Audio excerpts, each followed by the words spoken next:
but you can call me Ms. Timpf if you're nasty. So, let's talk about the Supreme Court and a law called Section 230. I know what you're thinking. Kat, that has numbers in it. Ew, gross.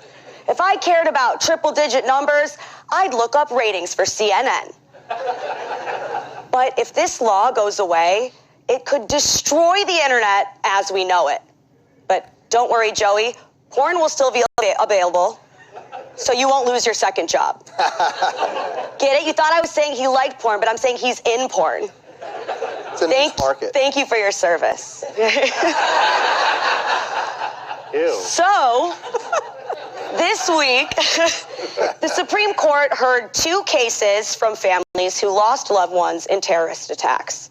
And those families are suing social media companies, alleging they should be held liable for helping ISIS. One case involved the 2015 Paris attacks. It argued that YouTube's algorithms recommended ISIS propaganda to users. The other case claimed Twitter gave ISIS assistance and didn't do enough to police them from sharing content. And that's where Section 230 comes in. It is a short law written in 1996 that's said to have created the internet. It goes like this. No provider or user of an interactive computer service shall be treated as the publisher or speaker of any information provided by another information content provider. Those words allowed the internet to grow exponentially over the past 25 years because sites like Google, Twitter, YouTube, and Facebook couldn't be sued over the content users post on their platforms. Now, that was great for anyone who loved free speech. But like when the president climbs stairs, it comes with a risk. Now, obviously, no one wants to stand on the side of terrorists, even if the fear of further lawsuits sent Mark Zuckerberg fleeing to his home planet. Imagine how pissed off he would look. And for reference, here he is having sex.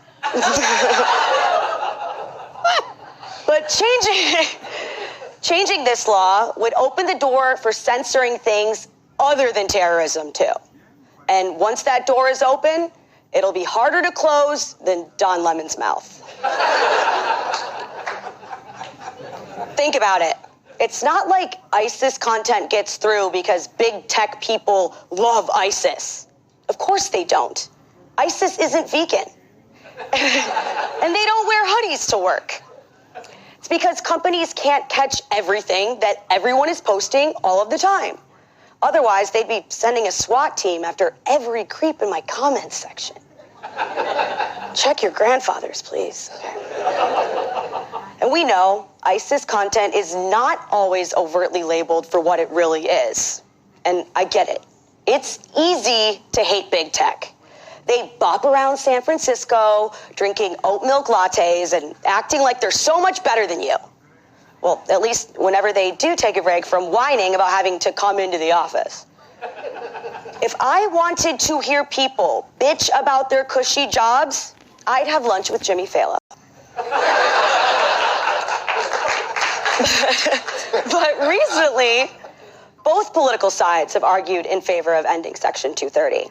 For liberals, it's about the hate speech on the platform. Of course, their definition of hate speech is broader than a Kardashian's ass.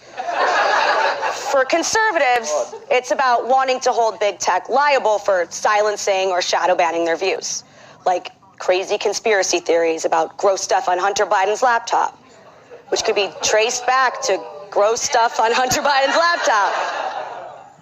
But all of the bad things about big tech and a desire for your voice to be heard are exactly why you should want to keep Section 230. If you think big tech censorship is bad now, just imagine how many more things would get censored if these platforms had to worry about getting sued. It would be like trying to watch the movie Scarface, as if it were edited by Dana Perino. It would be 10 minutes long and about dogs. Bottom line, these platforms would be most worried about getting sued by those with the greatest means to do so. the powerful. And if companies like Twitter have to worry about that, and they know that it's basically impossible to keep track of everything being posted, don't you think they might just automatically decide to ban any mention of those people at all? And when it comes to bad press, the rich and powerful can be a real pain in the ass. So without Section 230, I'm afraid that the ability to speak truth to power on the internet might completely disappear. Although I admit, if pics from randos went away, I would be very happy. But that's really not about speech. And I am a firm believer that free speech is good. The answer to speech you disagree with is never to shut it down, but to answer with your own. That's why I talk so much. I do it for my country. Plus, blaming a social media site for what a person posts makes about as much sense as blaming a gun for what a person shoots. Didn't work for Alec Baldwin, and it ain't gonna work for us.